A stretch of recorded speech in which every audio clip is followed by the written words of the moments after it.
ശ്രീത്ത്, പാലക്കാട് കാര്യങ്ങളാണ് ഇപ്പോൾ ഏറ്റവും കൂടുതൽ ചർച്ച ചെയ്യപ്പെടുന്നത്. പാലക്കാടിൻ്റെ മുഖം ആരായിരിക്കും മിനുക്കാൻ പോകുന്നത് എന്നുള്ളതാണ്. കാരണം കേരള രാഷ്ട്രീയത്തിൽ ഇപ്പോൾ ഏറ്റവും കൂടുതൽ ചർച്ച ചെയ്തുകൊണ്ടിരിക്കുന്നത് പാലക്കാടാണ്. പാലക്കാട്ടിലെ വിജയം ആരുടേതായാലും അത് കേരള രാഷ്ട്രീയത്തിലെ ഒരു ദിശാമാറ്റത്തിൻ്റെ സൂചനയാണോ അവിടെ നിന്ന് നമുക്ക് ലഭിക്കുന്നത്? അപ്പോൾ പാലക്കാടൻ കാറ്റ് ഏത് തരത്തിലായിരിക്കും വീശാൻ പോകുന്നത്? സാറേ, ഈ കേരള ചരിത്രത്തിൽ തന്നെ ഇത്തരമൊരു ഉപതെരഞ്ഞെടുപ്പ് മുൻപ് ഒരു കാലത്തും ഉണ്ടായിട്ടില്ല.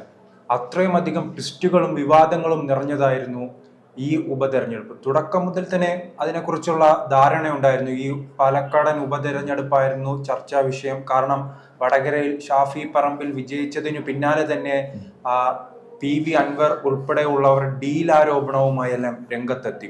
അത് ഡീൽ പലതരത്തിലാണ് പറയുന്നത്. ഷാഫി പറമ്പിൽ വടകരയിൽ പോയത് BJP സഹായിക്കാനാണ്. BJP വടകരയിൽ ഓട്ടുമറിച്ച് ഷാഫി പറമ്പിലെ വിജയിപ്പിച്ചു. അതിന്റെ പ്രതിഫലനമായി ഈ പാലക്കാട് മണ്ഡലത്തിൽ BJPക്ക് അനുകൂലമായി കോൺഗ്രസിന്റെ വോട്ടിംഗ് ഉണ്ടാകുമെന്ന തരത്തിലുള്ള ആദ്യം ഡീൽ പറഞ്ഞിരുന്നു.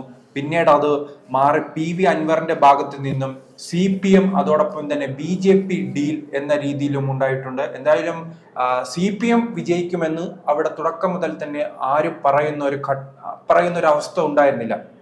പക്ഷേ എന്തായാലും 35 ദിവസത്തിലധികം നീണ്ടു നിന്ന പ്രചരണം അവസാനിച്ചിരിക്കുകയാണ്. നാളെ പാലക്കാട് പോളിംഗ് ബൂത്തിലേക്ക് എത്തുകയാണ്. എന്തായാലും ചരിത്രത്തിൽ ഇടം പിടിക്കുന്ന തെരഞ്ഞെടുപ്പിൽ LDFനായി സരിനും അതോടൊപ്പം തന്നെ NDAക്കായി BJPക്കായി കൃഷ്ണകുമാറും കോൺഗ്രസിനായി രാഹുൽ മാങ്കൂട്ടത്തിലും അവിടെ മത്സരിക്കുന്നുണ്ട്. പുറത്ത് ഈ കൃഷ്ണകുമാർ പാലക്കാട് സ്വദേശിയാണ്. ആ മണ്ഡലവുമായി വളരെ ബന്ധമുള്ള ഒരു വ്യക്തിയാണ്. മറിച്ച് രാഹുൽ മാങ്കൂട്ടത്തിൽ അടൂർ സ്വദേശിയാണ്. അദ്ദേഹം അവിടെ മത്സരിക്കുകയാണ്. ഇപ്പോൾ തന്നെ അറിയാം, കേരളത്തിൽ അങ്ങനെയൊന്നുമില്ല. എല്ലാവരും മണ്ഡലങ്ങൾ മാറിയെല്ലാം മത്സരിക്കുന്ന സാഹചര്യം മുൻപും ഉണ്ടായിട്ടുണ്ട്. ഇനിയും അങ്ങനെ തന്നെ ആവർത്തിക്കുകയാണ്. എന്തായാലും ചരിത്രത്തിലേക്ക് കടക്കുന്ന ഒരു തെരഞ്ഞെടുപ്പിൽ ആര് ജയിക്കുമെന്ന അവസാന ഘട്ടത്തിൽ പോലും പറയാൻ കഴിയാത്ത സാഹചര്യമാണ്. ഇതിനോടൊപ്പം ഉണ്ടായിരുന്ന 2 മണ്ഡലങ്ങളായിരുന്നു വയനാട് ലോക്സഭയും ചേലക്കരയും. അവിടെയൊന്നും ഇത്തരത്തിലുള്ള വിവാദങ്ങളോ അതോടൊപ്പം തന്നെ ഈ രാഷ്ട്രീയമായ ഒരു ആവേശമോ ഉണ്ടായിട്ടില്ല. ഈ തെരഞ്ഞെടുപ്പിൽ രാഹുൽ മാങ്കൂട്ടത്തിന്റെ സ്ഥാനാർത്ഥി പ്രഖ്യാപനവുമായി ബന്ധപ്പെട്ട് പല വിവാദങ്ങളും ഉണ്ടായിരുന്നു. മുരളീധരന്റെ പേര് ഉയർന്നു വരുന്നു. അതോടൊപ്പം തന്നെ രാഹുൽ മാങ്കൂട്ടത്തിന്റെ പേര് ഉയർന്നു വരുന്നു. അവിടെ നിന്നുള്ള തന്നെ പ്രാദേശിക നേതാക്കളുടെ പേരുകൾ ഉയർന്നു വരുന്നു. അത്തരത്തിൽ കോൺഗ്രസിനകത്തും എന്തായാലും ഈ തെരഞ്ഞെടുപ്പിൽ വിവാദമില്ലാത്ത ഒരു പാർട്ടിയുമില്ല. മണ്ഡലമാണെങ്കിൽ ഏതെങ്കിലും ഒരു പാർട്ടിയിൽ വിവാദം ഒഴിഞ്ഞു നിൽക്കുക, അവർ ഒറ്റക്കെട്ടായി മുന്നോട്ട് പോകും. പ്രത്യേകിച്ച് CPM ആണ്. CPM പല തെരഞ്ഞെടുപ്പുകളിലും ഒറ്റക്കെട്ടായി മുന്നോട്ട് പോകുന്ന സാഹചര്യമാണുള്ളത്. കോൺഗ്രസിലാണ് പൊതുവെ ഈ സീറ്റ് മോഹികളും ഗ്രൂപ്പിസവും എല്ലാം കാരണം വലിയ വിവാദങ്ങൾ ഉണ്ടാകുന്നത്. മറിച്ച് ഇപ്പോൾ 3 പാർട്ടിയിലും വിവാദം ഉണ്ടായിട്ടുണ്ട്. CPMൽ നിന്നും പല നേതാക്കളും കോൺഗ്രസിലേക്ക് പോകുന്ന ഒരു അവസ്ഥ ഉണ്ടായിരുന്നു. പ്രാദേശിക നേതാക്കളെല്ലാം ഈ പാർട്ടി വിടുന്ന ഒരു സാഹചര്യം ഉണ്ടായി. തിരിച്ച് കോൺഗ്രസിൽ നിന്നും ഇങ്ങോട്ട് കാലുമാറുന്ന ഒരു സാഹചര്യം ഉണ്ടായി. BJPയിൽ നിന്ന് BJPയുടെ വക്താവായിരുന്ന അവിടെ ജനകീയനായിരുന്ന തന്നെ ജനകീയനെന്ന് അദ്ദേഹം അവകാശപ്പെടുന്നു, അദ്ദേഹത്തിന്റെ ആരാധകരും അവകാശപ്പെടുന്നു. പക്ഷെ അദ്ദേഹം പാർട്ടി മാറിയെന്ന് പറഞ്ഞ അണികൾ യോജിച്ചാണ് നിലവിൽ പ്രവർത്തിക്കുന്നത്. എന്തായാലും ഒരു മികച്ച ഒരു ജനാധിപത്യത്തിന്റെ ഉത്സവത്തിൽ വിവാദങ്ങളും അതോടൊപ്പം തന്നെ ആവേശവും നിറഞ്ഞ തെരഞ്ഞെടുപ്പിന് ഇനി മണിക്കൂറുകൾ മാത്രമേ ഉള്ളൂ. ആര് വിജയിക്കുമെന്ന വിലയിരുത്തലുകളിലേക്ക് കടക്കുകയാണെങ്കിൽ തുടർച്ചയായി തന്നെ ഇപ്പോൾ ആ മണ്ഡലത്തിൽ സംഘടനാപരമായ ശക്തിയുള്ളത് കോൺഗ്രസിനാണ്. തുടർച്ചയായി തന്നെ ഷാഫി പറമ്പിൽ വന്നതിനു ശേഷം ആ മണ്ഡലത്തെ പൂർണ്ണമായി തന്നെ തന്റെ സ്വാധീനത്തിലേക്ക് മാറ്റുവാൻ ഷാഫി പറമ്പിന് കഴിഞ്ഞിട്ടുണ്ട്. പക്ഷെ BJPയുടെ വളർച്ച പെട്ടെന്നുണ്ടാവുകയാണ്. 2016 BJPയുടെ വളർച്ച ഉണ്ടായപ്പോൾ ഷാഫി പറമ്പിലിന്റെ ഉൾപ്പെടെയുള്ള ഭൂരിപക്ഷം കുറഞ്ഞു വരികയാണ്. ഷാഫി പറമ്പിൽ 2016 കിട്ടിയ ഭൂരിപക്ഷമല്ല 2021 എത്തുമ്പോൾ അത് 3000 ചുരുങ്ങുകയാണ്. മറിച്ച് BJPയുടെ വോട്ടിംഗ് ഷെയർ വളരെ രീതിയിൽ വർദ്ധിക്കുകയാണ്. ആദ്യം 40,000 ആകുന്നു, അത് പിന്നീട് ഇപ്പോൾ 50,000 ആകുന്നു.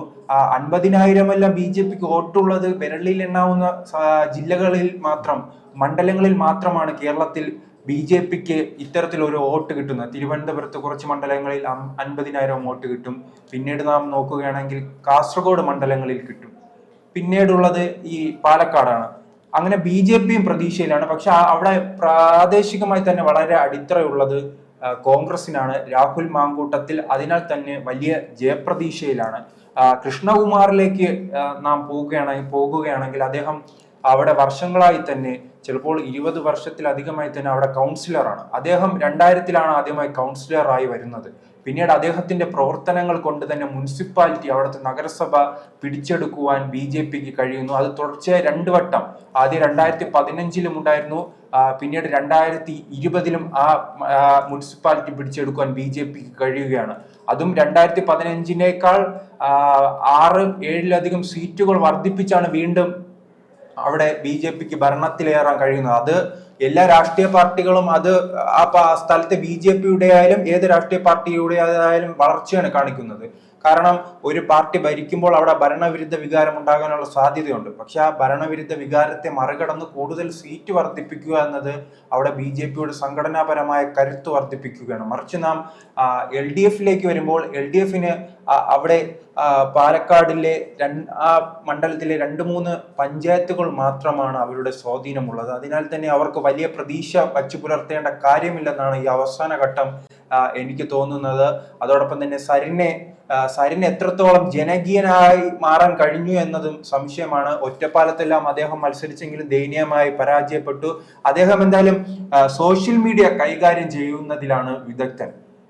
CPM എല്ലാമായിരുന്നു ഒരു കാലത്ത് ഈ സോഷ്യൽ മീഡിയയുടെ സർവാധിപത്യം പുലർത്തിയിരുന്നതെങ്കിൽ ഈ 2024-ലെ എല്ലാം തെരഞ്ഞെടുപ്പിൽ രാഹുൽ മാങ്കൂട്ടത്തിലായിരുന്നു, സരിനായിരുന്നു ഈ കോൺഗ്രസിന്റെ സൈബർ മേഖല കൈകാര്യം ചെയ്തിരുന്നത്. അതിൽ വളരെ മുന്നേറ്റം ഉണ്ടാക്കുവാൻ P സരിന് കഴിഞ്ഞിട്ടുണ്ട്.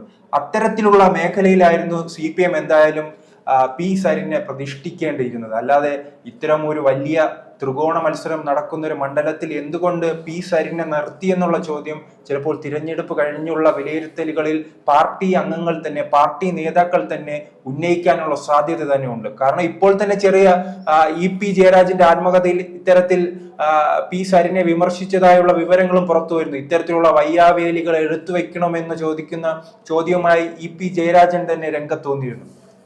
അങ്ങനെ വിവാദങ്ങൾ നിറഞ്ഞ തിരഞ്ഞെടുപ്പ്. പിന്നീടായിരുന്നു ഈ ട്രോളി വിവാദം. ട്രോളി ബാഗിന്റെ റെയ്ഡ് വരുന്നു. അതോടൊപ്പം തന്നെ സന്ദീപ് വാര്യർ BJP വിട്ട് കോൺഗ്രസിലേക്ക് പോകുന്നു. പിന്നീടുള്ളത് വ്യാജ വോട്ടുകൾ, ഇരട്ട വോട്ട് വിവാദമെല്ലാം അവിടെ കത്തിപ്പടരുകയായിരുന്നു. വ്യാജ വോട്ടുകളുണ്ട്. പ്രത്യേകിച്ച് അത് കോൺഗ്രസിനെതിരെയായിരുന്നു BJP വലിയ രീതിയിൽ ഉപയോഗിച്ചത്. കാരണം രാഹുൽ മാങ്കൂട്ടത്തിൽ യൂത്ത് കോൺഗ്രസിന്റെ തെരഞ്ഞെടുപ്പുമായി ബന്ധപ്പെട്ട് അദ്ദേഹത്തിന്റെ കരിയറിനെ തന്നെ ബാധിക്കുന്ന രീതിയിൽ ഈ വ്യാജ വോട്ടുകൾ വിവാദമായി സാറിന് തന്നെ അറിയാമായിരിക്കും. അത്തരത്തിൽ വലിയ വിവാദങ്ങൾ നിറഞ്ഞ തെരഞ്ഞെടുപ്പിൽ എന്തായാലും മണിക്കൂറുകൾ മാത്രമേ ഉള്ളൂ ബാക്കി. ഇപ്പോൾ നിലവിലെ മത്സരം 2021-നും അതോടൊപ്പം തന്നെ 2016-ന് സമാനമായ രീതിയിൽ BJPയും കോൺഗ്രസും തമ്മിൽ നേരിട്ടുള്ള മത്സരം നടക്കുകയാണ്. പക്ഷേ 40,000-ത്തിലധികം മുസ്ലിം വോട്ടുള്ള, ന്യൂനപക്ഷത്തിന്റെ വോട്ടുള്ള ഒരു മണ്ഡലത്തിൽ പൂർണ്ണമായി തന്നെ മുസ്ലിം വോട്ടുകൾ, ന്യൂനപക്ഷ വോട്ടുകൾ തങ്ങളിലേക്ക് എത്തിക്കാനുള്ള ശ്രമമാണ് UDF നടത്തിക്കൊണ്ടിരിക്കുന്നത്. അതോടൊപ്പം തന്നെ 7,000-ത്തിലധികം ക്രൈസ്തവ വോട്ടുകളുണ്ട്. അത് തങ്ങളുടെ പെട്ടിയിലാക്കാനാണ് BJPയുടെ ശ്രമം. ആ ശ്രമം മുനമ്പം ഉൾപ്പെടെയുള്ള വിഷയങ്ങൾ ചൂണ്ടിക്കാട്ടി UDFനും LDFനും എതിരെ വലിയ പ്രചരണം അഴിച്ചുവിടുവാൻ BJPക്ക് കഴിഞ്ഞിട്ടുണ്ട്. എന്തായാലും അവസാന ഘട്ടത്തിൽ ആരാണ് കൂടുതൽ തങ്ങളുടെ ന്യൂനപക്ഷങ്ങളുടെ വോട്ട് സ്വന്തമാക്കും അവരായിരിക്കും വിജയം നേടുക. കഴിഞ്ഞ തവണ അതോടൊപ്പം എടുത്തു പറയേണ്ടത്, കഴിഞ്ഞ പല ഉപതെരഞ്ഞെടുപ്പുകളിലും കോൺഗ്രസ് വിജയിക്കുമ്പോൾ ആ മണ്ഡലത്തിൽ ലഭിച്ച വോട്ടിനേക്കാൾ ഇരട്ടിയിലധികം വോട്ട് വാങ്ങിയാണ് വിജയിച്ചു വരുന്നത്. അത് തന്നെ ചിലപ്പോൾ പാലക്കാട് ആവർത്തിക്കാനുള്ള സാഹചര്യവും നിലവിലുണ്ട്. കാരണം ന്യൂനപക്ഷങ്ങളുടെ വോട്ടും അതോടൊപ്പം തന്നെ നഗരസഭയിൽ കോൺഗ്രസിന്റെ ചിട്ടയായ പ്രവർത്തനവുമെല്ലാം ചിലപ്പോൾ ഇരട്ടിയിലധികം, ഇരട്ടി എന്ന് പറയുമ്പോൾ അന്നും വെറും 3000 വോട്ടാണ്, അത് 6000-ലേക്കോ അതിൽ കൂടുതലിലോ എത്തിക്കാനുള്ള ശ്രമം എന്തായാലും കോൺഗ്രസിന്റെ ഭാഗത്ത് നിന്നുണ്ട്. അതിൽ ചെറിയ രീതിയിലെങ്കിൽ തിരിച്ചടി ഉണ്ടാക്കുന്ന ഒരു തീരുമാനമായിരുന്നു സന്ദീപ് വാര്യറിന്റെ വരവ്. അത് എന്തായാലും അങ്ങനെ എന്തെല്ലാം വിവാദമുണ്ടായോ, എന്തെല്ലാം പ്രശ്നങ്ങൾ ഉണ്ടായോ, അതെല്ലാം എങ്ങനെയാണ് ജനങ്ങൾ സ്വീകരിച്ചതെന്ന് അറിയാൻ 23-ാം തീയതി വരെ കാത്തിരിക്കണം.